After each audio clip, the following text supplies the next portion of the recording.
great to connect with you guys in our building, in our studio in downtown Charlottesville, the Macklin building. A lot we're going to cover on the program. We have topics that run the content gambit on today's show. We'll talk Jim Ryan and ask the question, is the fallen UVA president, Jim Ryan, anti-Thomas Jefferson? Is he anti-Jeffersonian? The Jefferson Council believes that Jim Ryan is anti-Thomas Jefferson. I want to unpack that and from an unbiased and reasonable perspective, ask you, the viewer and listener, to help us answer the question. Is the fallen president, Jim Ryan, anti-Thomas Jefferson? We'll talk on today's program the news that is dominating the cycle locally. $1 million in combined federal funding has been cut from Charlottesville City Public Schools and Albemarle County Public Schools. And goodness gracious, are the school systems, their unions, their administrations, their parents, are they concerned, and concerned they should be? We'll talk about that on today's show. We remind you, the viewer and listener, that there is 2 days left for you to go to virginia.edu/nominations and offer your vote or your nomination for the next interim president of the University of Virginia. The website again, virginia.edu/nominations. I continue to comfortably stand on the hill that Ken Elzinga, the esteemed economics professor with 50 years plus at the University of Virginia, should be named the interim president. He will, of course, not be the permanent president. I think that process may go into next year, which might disappoint and dismay many out there, certainly those on the Jefferson Council side of the aisle. The interim president is going to be named very soon. You can offer your nomination at virginia.edu/nominations. A lot I want to cover on the program, including Scottsville residents that again are imploring, drawing the attention that they're getting taxed twice from a meals tax standpoint, one by the town of Scottsville and another by Albemarle County. It's no secret that doing business in Scottsville from a restaurant standpoint is extremely challenging. Outside of Tavern on the James, there's been a boatload of turnover in restaurants, ladies and gentlemen, in the town of Scottsville. I want to talk about the double tax, meals tax, that these F&B businesses face and what we could potentially do about that. We have some breaking news with Virginia football naming a general manager. Carla Williams officially has made a statement and officially has announced the hire, a new general manager for the football team. A lot we're going to cover on the program. I want to thank Conan Owen and Sir Speedy of Central Virginia for being a partner of the show. He's the CEO and owner of locally owned and operated Sir Speedy, Conan Owen. If you have a logo, Sir Speedy of Central Virginia can help you find an application for that logo that will drive return on investment. Print, graphic design, window decals, the step and repeat banner that's directly behind me, direct mail, stickers, signage, you name it. If you have a logo, Conan Owen and Sir Speedy can do something with it. He is a Darden graduate. He's a good guy. He's a good businessman. Knows a lot that's happening in the business community. Judah Wickhauer, studio camera, and then a two-shot as we welcome you. Cavalier Daily's been on point lately, and I think the Cavalier Daily has done a fantastic job, the student newspaper at the University of Virginia, covering the Jim Ryan fall from grace. Mm-hmm. The Cavalier Daily has done a good job covering the fact that 5 of the top 8 positions are currently open, and as John Blair highlighted yesterday, it's really 6 of the top 8 with Colette Shee's retirement with the foundation. President and provost vacant. The top 3 positions at UVA Health. The second most important position at the foundation with Colette Sheehy. They asked the question now, was Jim Ryan anti Thomas Jefferson. You find that to be the most intriguing headline for today. Let the viewers and listeners know why. Well, I think the problem in the two thought processes on this are that I think the Jefferson Council is looking at the basics. They're looking at things like honor, like not cheating. Honor code. The honor code has never been more vulnerable or an afterthought at the University of Virginia than it is right now. It was at one time a single sanction honor code. If you cheated or got caught cheating, you were expelled. Now cheating is so rampant at the University of Virginia. An investigation, for example, at the Darden School found that cheating was so rampant that they could not bring this investigation to light for fear that if this investigation was brought to light, the entire Darden School would crumble like aged blue cheese. That's scary. That is scary. That's how rampant cheating is at the Darden School right now. Yeah. They did an investigation, found that cheating was so significant, we cannot announce the results of our investigation because the school would crumble and the value of the degree would be worthless. Let's just sweep that under the rug. Let's just sweep that under the rug. I interrupted you. I apologize. Keep going. So I think they're looking at things like freedom of expression, like we said, the honor code. They're looking at freedom of religion, preventing orthodoxy of thought from pervading grounds. In other words, everybody thinking the same way. No discussion. They want open and civil debate, diversity. Whereas I think the opposing viewpoint is looking at more nebulous ideas of, and they're talking about historians suggesting that Jefferson's views were not always consistent, that he changed his mind over the years, which we all do. Of course. And talking about things like just coming to different conclusions about what goes on campus, philosophy in a historical context, almost the way a lot of people believe that the Constitution itself should be more malleable, that we should be looking at. Obviously, we have different ways of thinking about things than we did 100, 150 years ago. We've changed our views. We've got technology that they never would have dreamed of, and so I think there's the two arguments are not exactly meeting each other head to head. I am really torn on rules and constitutions or zoning ordinances, honor codes, whatever you want to call it, whether it's the honor code at UVA, the zoning ordinance in the city of Charlottesville, the Constitution for our country, law and order. I'm very torn on the word malleable. Yeah. Not of the mindset, and maybe you can persuade me otherwise, that honor codes and zoning ordinances and constitutions should be malleable or interpreted with different viewpoints that yield different outcomes. Because those don't seem like rules to me. Those seem like interpretations to me, and they're very different. Mm-hmm. So I want to talk. Judah and I will conversate this in about 5 minutes. Tag a friend in the comment section or share the show with someone. Ginny Who, thank you for the retweet. Would Thomas Jefferson look unfavorably on fallen President Jim Ryan if TJ were alive today?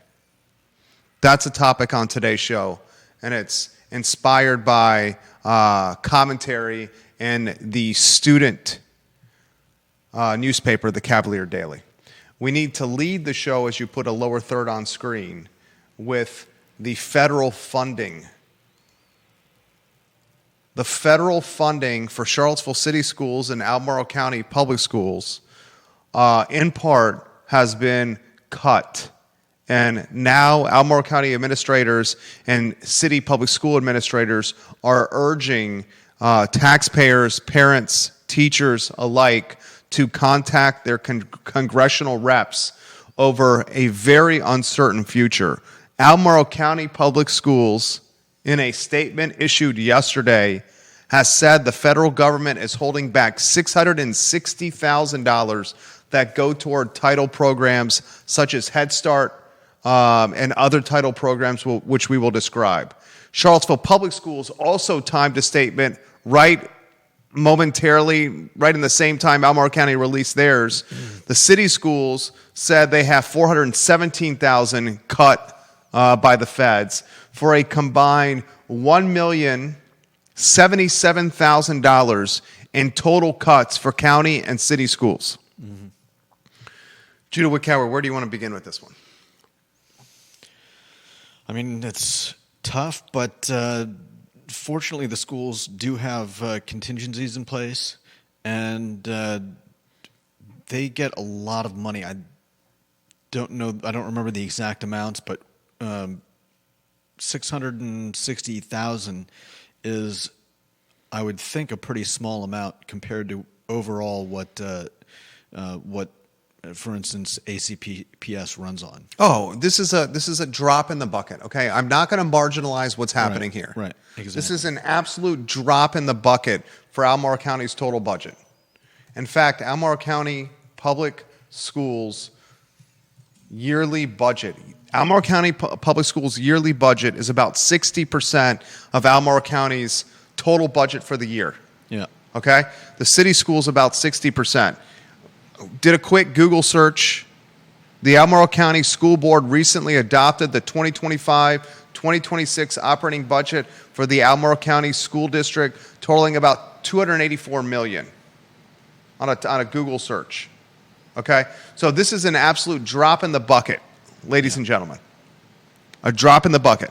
But the bucket is so tight with how its money is allocated that even $617,000 for the county, or was it $600,000 for the county? $600,000 for the county, or 400-some thousand for city schools. Even this little drop is some pain that's going to be felt by these school systems. No doubt. They spend every dollar they get. Mm-hmm. Every dollar they get, they spend. Like much of our government, it's spend, and not necessarily retain for a rainy day. Right. The Albemarle County, the $660,000 that the feds are cutting is affecting Albemarle County the following ways. Support instruction and services for migrant students and English learners. Mm. That's what these funds are for. They're used for providing professional development for teachers and instructional staff. Support instructional coaching positions, and fund certain interventions and academic enrichment opportunities. Albemarle County says the estimated budget represents about 6 full-time equivalent positions. Yeah. Albemarle County, what steps is it taking? It's utilizing budgeted contingency staffing, reallocating vacant positions that would typically be used to meet other needs, increasing reimbursement requests under Title I, Part A, and reducing central office staffing. This is what this means here, ladies and gentlemen. The folks that are on the Trump side of the aisle, the Donald Trump side of the aisle, are posting on social media now, when you go woke, you go broke. The folks on the anti-Trump side of the aisle, the opposite end of the political spectrum, are posting this on social media. This is what you voted for. We told you so. Somewhere there's a middle ground. Yeah. Yeah. What is that middle ground? There's a lot here to unpack. Remember that last month the school board voted to increase, the county school board voted to increase member salaries by 105%. They also approved a 3% pay raise for Haas, who's now making close to $250,000 a year, and extended his contract through June of 2028. The superintendent of public schools got a raise. The Albemarle County School Board voted in a meeting to give itself a raise immediately. That raise was well over 100%. Yeah. Okay? So when we highlight $660,000 that has been cut, please realize that the Albemarle County Public School Division is operating at a budget of basically $300 million. Yeah. 660,000, 300 million roughly budget. Mm-hmm. This is a drop in the bucket. Look beyond the headline. Now, do you buy this argument? This is the federal government again targeting Charlottesville and Albemarle County. Jim Ryan, ICE, UVA, federal funding leveraged against UVA, Department of Justice targeting Jim Ryan, the ICE courthouse raids, now the public schools. Albemarle County was named in a Trump report for its curriculum unchanging, and now federal funding is being leveraged against the school. Do you buy this as Trump going after Albemarle and Charlottesville because he has an axe to grind? Or are we so punch drunk on ourselves that we actually believe that Charlottesville and Albemarle County are on the top of mind of the most powerful man in the world? I lean more towards the second one. A lot of stuff has happened in Charlottesville and Albemarle County. Another one would be the Federal Executive Institute on Barracks Road. Remember the Federal Executive Institute, where the feds chose to close the Federal Executive Institute as part of the Elon Musk Doge efforts, and then the Federal Executive Institute in Donald Trump's administration said, city schools, you can have this at $0, and then said, nah, boo-boo, psych, you can't have this, we're going to give this to UVA instead. But therein lies the problem. If you're arguing that Donald Trump hates Charlottesville and everything in it, including Charlottesville and Albemarle County schools and UVA, why would he give the building to UVA? Or ask this question: if the Federal Executive Institute had in fact been given to city public schools, was it 1920 acres? A former hotel, the Federal Executive Institute, that the city schools would have had to maintain, would have cost them millions of dollars a year just to maintain and operate 19 acres in the city next to Barracks Road Shopping Center in between Barracks and Stonefield. Yeah. Can you imagine the boondoggle that the Federal Executive Institute would have been for the city, a cost to maintain, now facing even more budget cuts? Yeah. I mean, it's look beyond the headline first and realize that a county's budget is roughly $300 million, and this is $660,000 that's been cut. That's the first thing you need to do. The second thing you need to do is look beyond the headline and realize that the school board gave themselves a 100% plus raise about a month ago. Look beyond the headline and realize the superintendent was given a pretty hefty raise that is making $250,000 plus, and county academic performance has suffered notably under his watch, most notably post-pandemic. Look beyond the headline and realize that Albemarle County Public Schools every single year is going to Albemarle County and its board of supervisors, going to us, our taxpayers, homeowners, renters, business owners, and asking for more money. Look beyond the headline and realize that the city of Charlottesville is doing much of the same. Look beyond the headline that where it says Trump withholds $1 million from Charlottesville Albemarle schools, and look at the fact that he's withholding money from schools across the United States. Whether or not you agree with that, whether or not you think he's a horrible person, the real headline is not that he's withholding money just from Charlottesville and Albemarle County schools. This isn't like a targeted attack on us. Like you said, step outside of... Get out of the bubble. Yeah. We're punch drunk with Charlottesville. Yeah. That's why we live here, because we love Charlottesville. I love CVille. But get out of your own bubble. Yeah. We'll catch heat for that, ladies and gentlemen. But I'm comfortable on that hill. Yeah. Philip Dow, town of Scottsville. We've dubbed him the mayor of Scottsville, watching the program. Philip Dow, we'll talk about restaurants in Scottsville being taxed twice from a meals tax standpoint, once by the town and once by Albemarle County. Olivia Branch, welcome to the show. Thank you for watching the program. Hammer that like button and share the show. If you love the I Love CVille show, let someone know about the program. We encourage you to look beyond headlines and clickbait. Next headline, Judah Wickower, what do you got? Is it the nomination one? Yeah. Put the nomination lower third on screen. I'll offer 30 seconds for this, and then we'll go into the meat and potatoes of the show and ask the question, was Jim Ryan anti-Thomas Jefferson? You have 2 days left, ladies and gentlemen, to nominate the interim president of the University of Virginia. That nomination can be done at virginia.edu/nominations. My vote is Ken Elzinga, the esteemed economics professor. I think he would make a fantastic interim president. You have 2 days to do it. The nomination form will expire. The website will close on July 25th at 5 p.m. Next headline, put the lower third on screen, please. Set the table, Judah Wickower. We've got a couple arguments, one coming from the Jefferson Council and another coming from the Cavalier Daily, discussing the issue of whether or not Jim Ryan, as president of UVA, was anti-Jefferson, or I think a better term would be anti-Jeffersonian. And I think it's an interesting discussion. But like I said earlier, I don't think that the two groups are meeting each other head on in this discussion. I believe that the Jefferson Council is looking at the bare bones, the basics of what Jefferson intended for the school, while the Cavalier Daily is taking the issue a bit more broadly and discussing more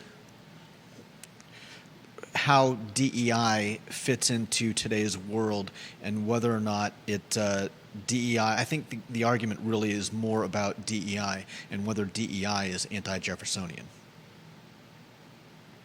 Is diversity, equity, and inclusion anti-Thomas Jefferson?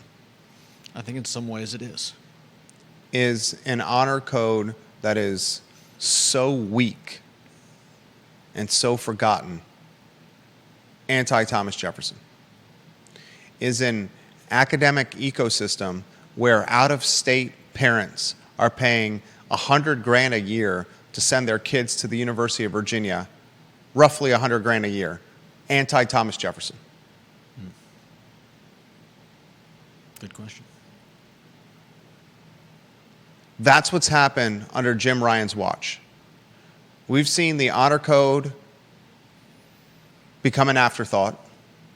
We've seen the University of Virginia evolve into a playground of 1% wealth.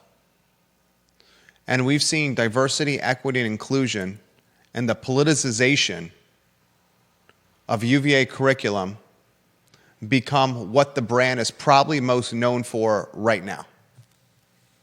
Now, to answer the question, is Jim Ryan anti-Thomas Jefferson, we have to ask ourselves this. Thomas Jefferson founded the University of Virginia on some very clear tenets. One of them, what it was most known for when I was there, was the single sanction honor code. The second, a curriculum and a university that could be experienced or enjoyed by all walks of financial life. Mm-hmm. The honor code piece is extremely concerning. I'll say it again. An investigation of the Darden School found that cheating was so rampant in the Master's in Business School at the University of Virginia that the investigation had to be covered up and swept, as Judah said, under the rug. Because the fear, if the report was released, then the Darden degree and the business model of Darden would become a joke, a laughing stock. A laughing stock. Mm-hmm. So now they're doing an alternative path to solving rampant cheating. Besides releasing the investigative reports, they're trying to figure out what is the best AI software platform or AI software tool to uncover or to highlight the cheating from AI with the students. God, to be a college professor now, with all the technology that's out there. Yeah. I mean, the only way I think you could potentially solve this is by doing all proctored exams and all exams proctored in person. And I think that's part of what they're doing. I think there was a time where I could take my exam and walk it out of the lecture hall and take that exam anywhere I wanted. Yeah. And then turn you it were back trusted. in when it was due. And that is still happening, but the students' technology is so rampant and cheating is so ubiquitous and so advanced, and cheating is so rampant. When the exam or the essay leaves the lecture hall and returns to the TA at turn-in time, that exam is now most likely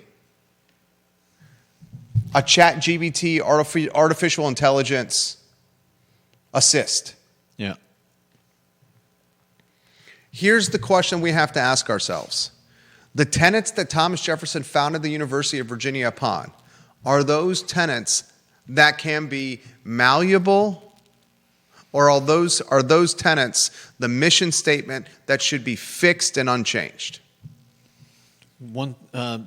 Some of what Jefferson Council mentions are the core Jeffersonian principles, like civil dialogue, intellectual diversity, and free exchange of competing ideas.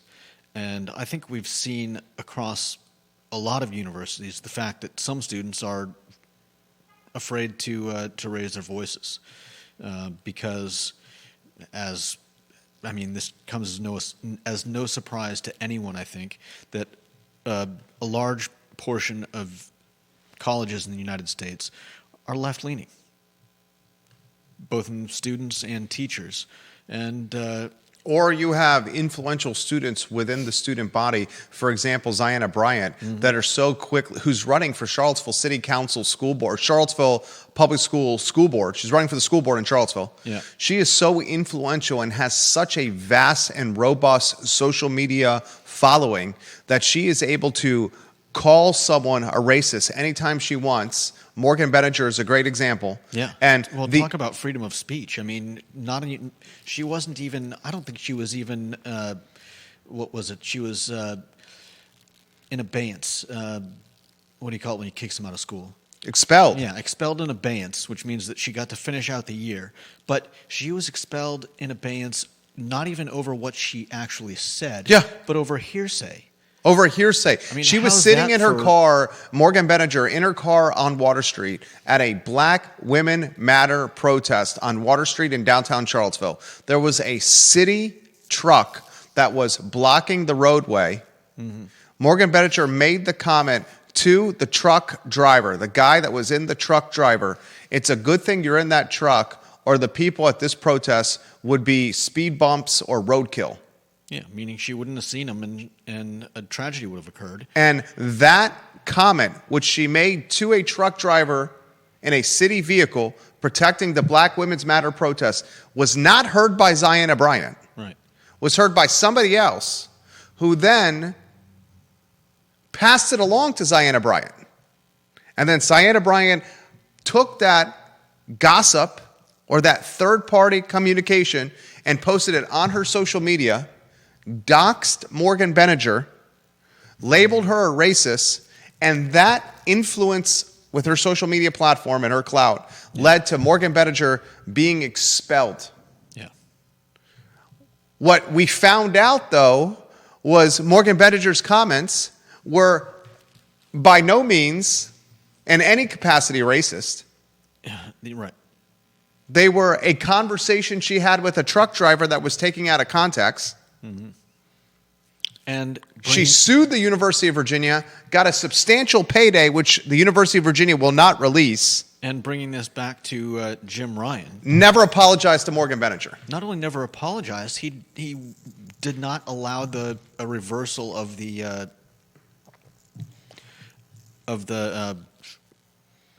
Expulsion. expulsion. The damage he did to her personal brand. You look up her name online now, and this will forever follow her in a digital age where your personal brand is tracked online. We'll put it in perspective without utilizing names. There was someone looking to rent office space from our company. We have 24 offices in our portfolio. We help many commercial landlords with their office space renting. Many. A tenant reached out to us because if you need office space, Charlottesville Business Brokers, our firm can help you find it. We're doing it on the regular. DM me, email me, call me. This guy did. He comes in, says he needs office space, says he's looked at the vault, says he's looked at code building. They're too expensive, need something. We find it for him. We get the lease ready, like we do with all potential tenants. We do a little due diligence on him. Google search his name. Immediately find multiple arrests and convictions tied to his name. Mm-hmm. The one most concerning was for something along the lines of rent fraud. Yeah. Raised a red flag with our team immediately. We didn't go the path of renting to this particular individual as a result. It's an example of a paper trail digitally following someone for a long time, even though these concerning events happened years ago in the past. Yeah. Years ago. Imagine Morgan Benninger. Mm-hmm. Anytime she's looking to get a job with Ziana Bryant, who may win a seat on Charlottesville School Board, do you think she's going to win the seat? I think she's got a good chance. I think she's got a good chance. Do you think school board's going to be the last stop for Ziana Bryant in her political career? Definitely not. Definitely not. How far does Ziana Bryant go? If she wins a spot on the school board, is she going to run for city council following that? I would bet you she does. If she wins a spot on Charlottesville City Council, does Ziana Bryant set her seats as a state delegate, as a state senator, on Congress, as a U.S. senator? Imagine if you're Morgan Benninger and you pursue a professional career for the next 40 years with Ziana Bryant, who's looking to climb the professional political totem pole.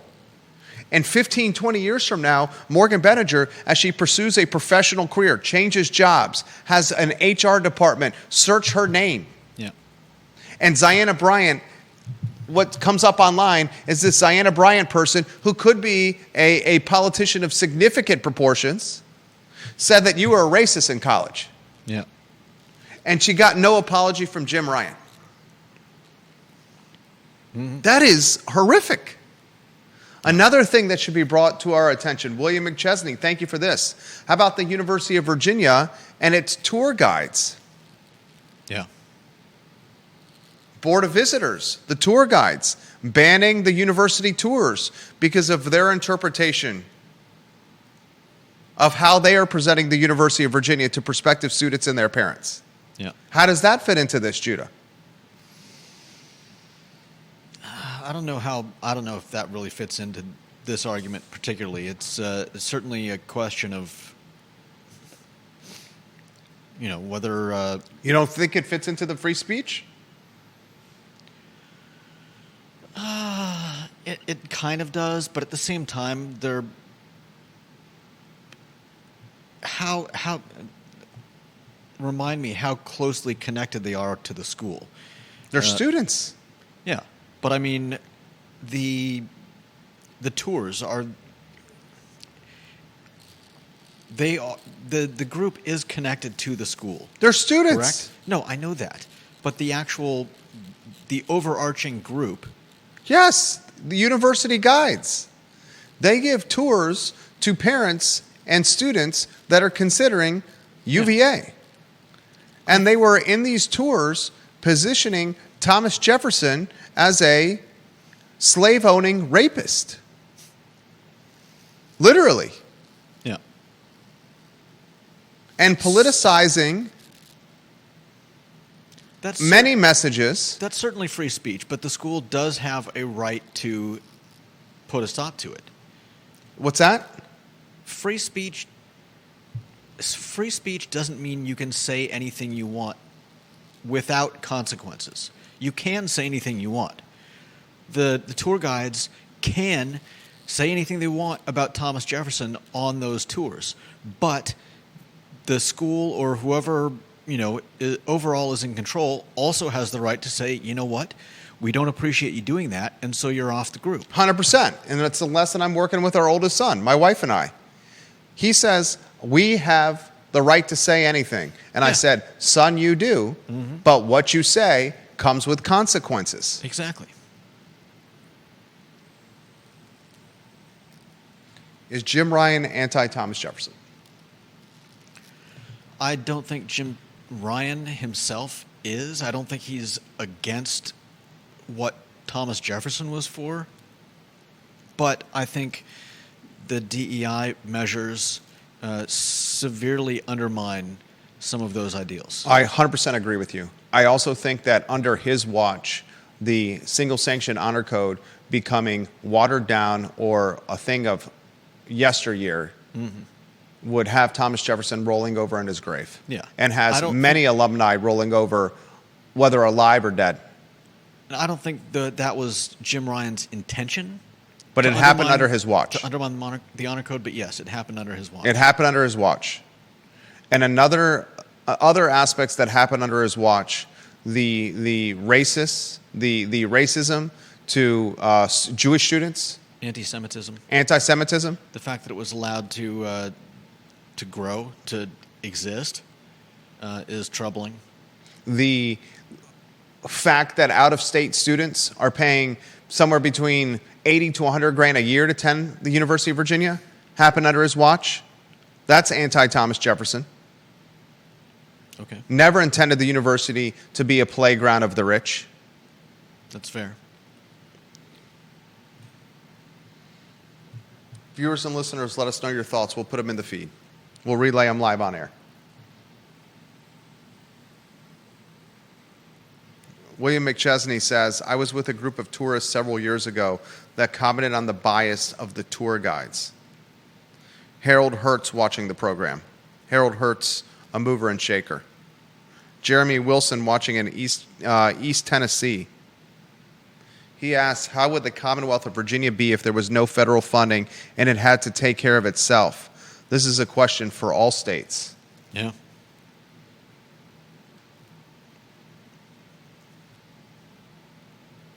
Philip Dow in Scottsville says, if I'm not mistaken, back when West Bellamy was on city council, they were encouraging UVA to become anti-Thomas Jefferson. I did an interview with Nakaya Walker on this show. Yeah. An interview to this day, when we interact on social media, she says, I regret doing that interview with you, Jerry. Literally has direct messaged me, I regret doing that interview with you, Jerry. Yeah. Did not want to shake my hand post-interview. Yeah. Judah was there. I asked, let me see if I can still find it. I asked the former mayor of Charlottesville, Nakaya Walker, should Thomas Jefferson be removed from UVA? You can Google this. Should Thomas Jefferson be removed from UVA and I Love CVille Show? Should Thomas Jefferson be removed from UVA and the I Love CVille Show? And you can watch her 2-minute and 42-second answer.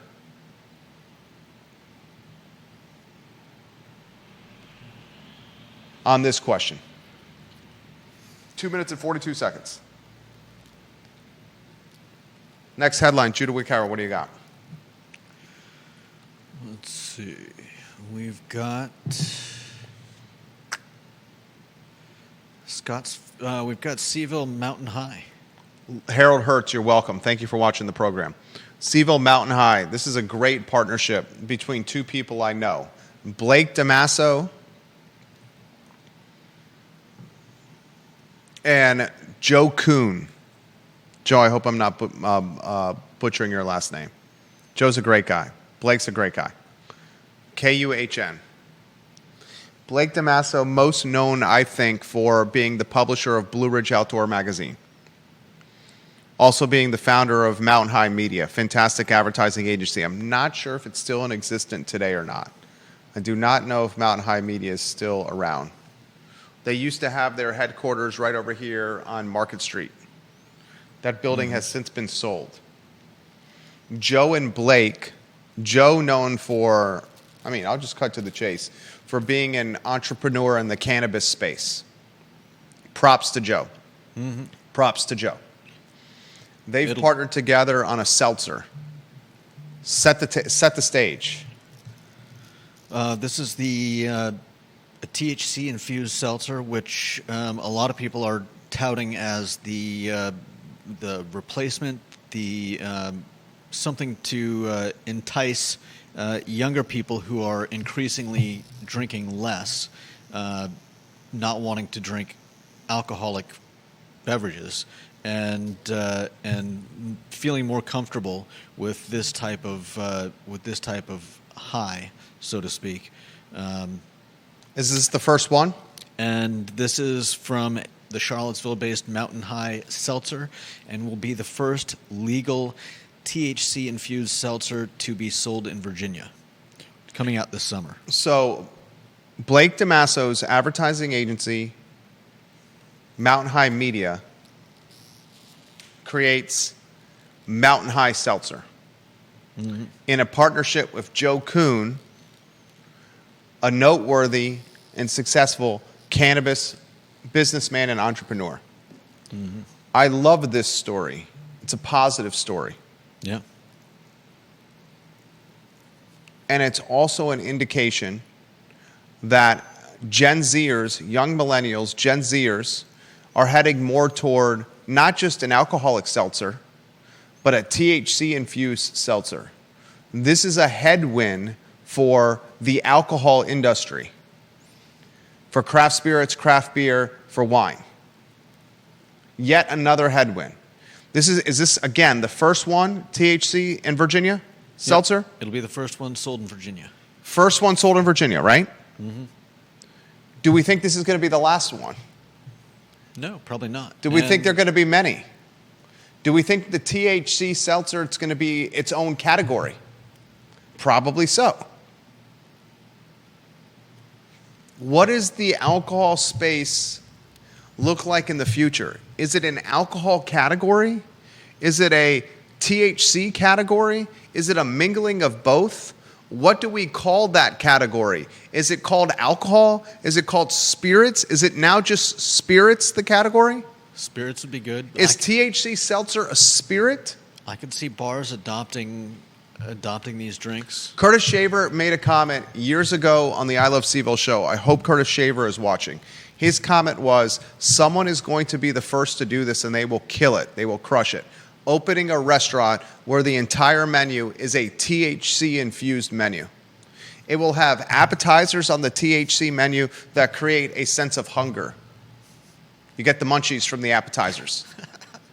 It'll have a main course aspect of the menu that offers some satisfaction, and a post-course aspect of the menu that might get you sleepy and ready for bedtime or relax.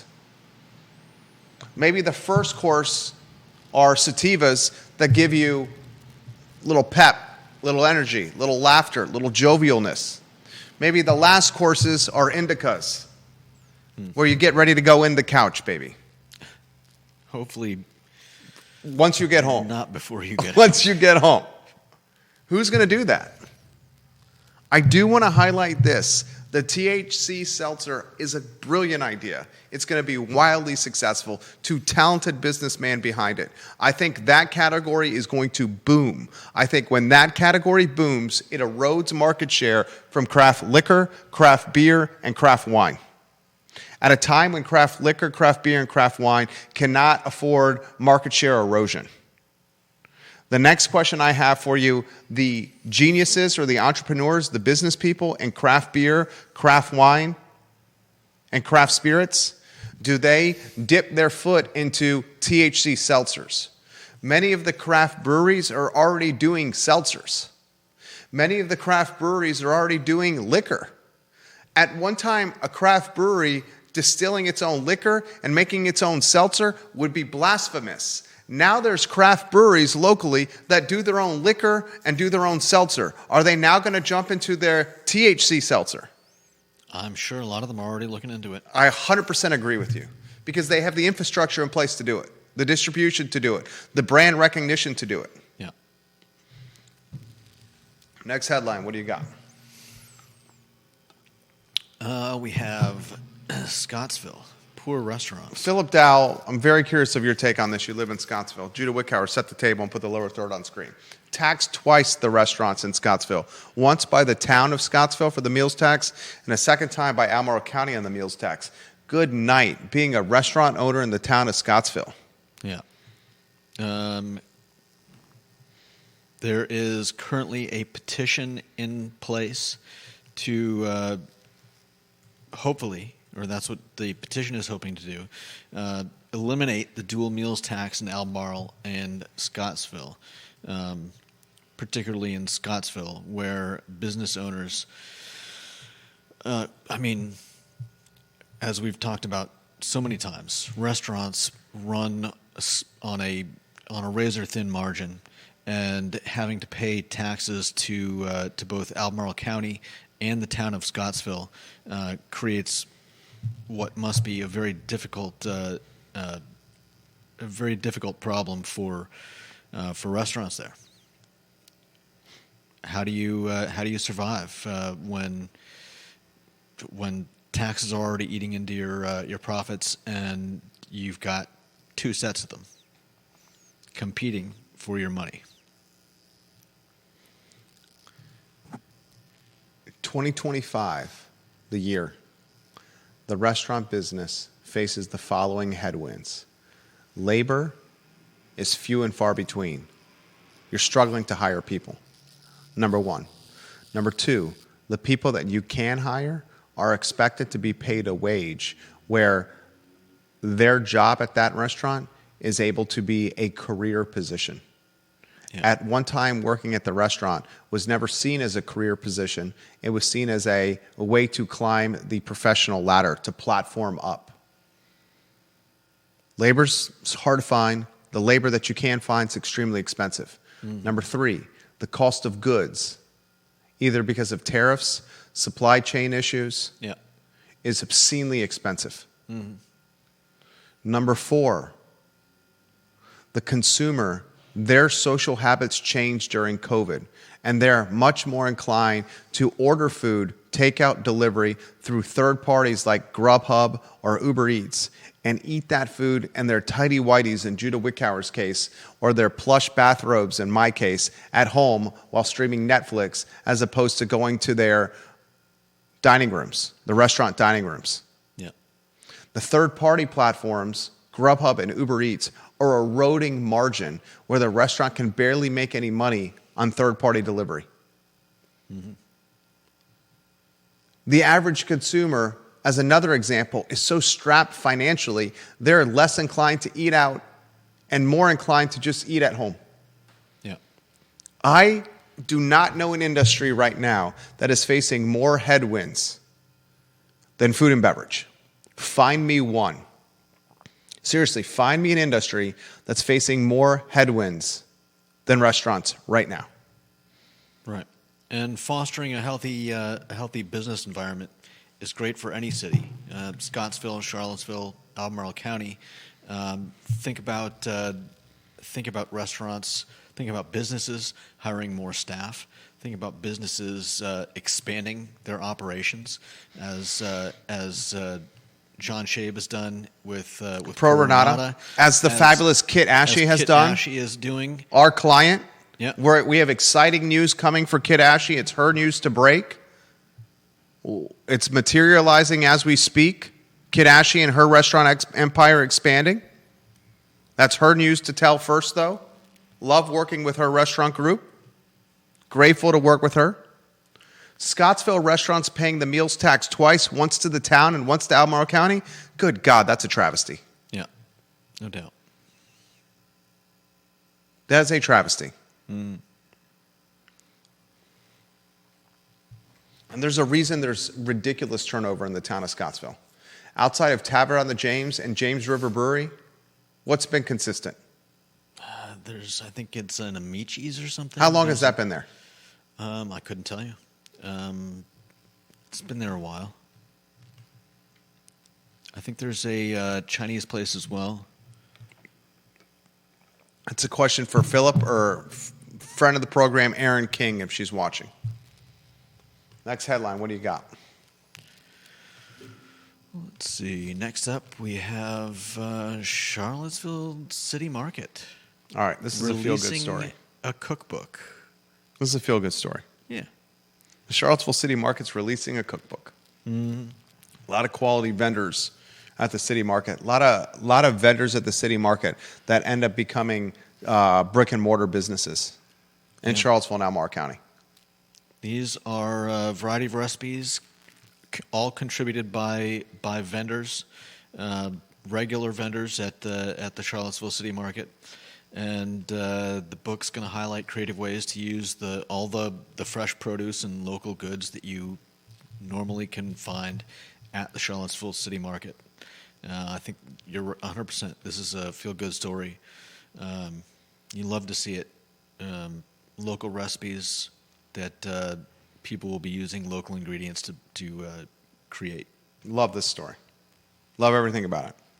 Would love to see a future where both Saturday city markets, the one at Ix and the other at the asphalt parking lot on Water Street, are somehow unified into a power city market, into a mega city market.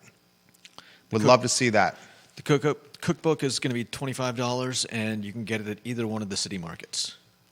That's a great Saturday price city for the market cookbook. and the midweek market. Great price for the cookbook. Yeah. The final headline is the GM, yes? Yes. Put his photo on screen.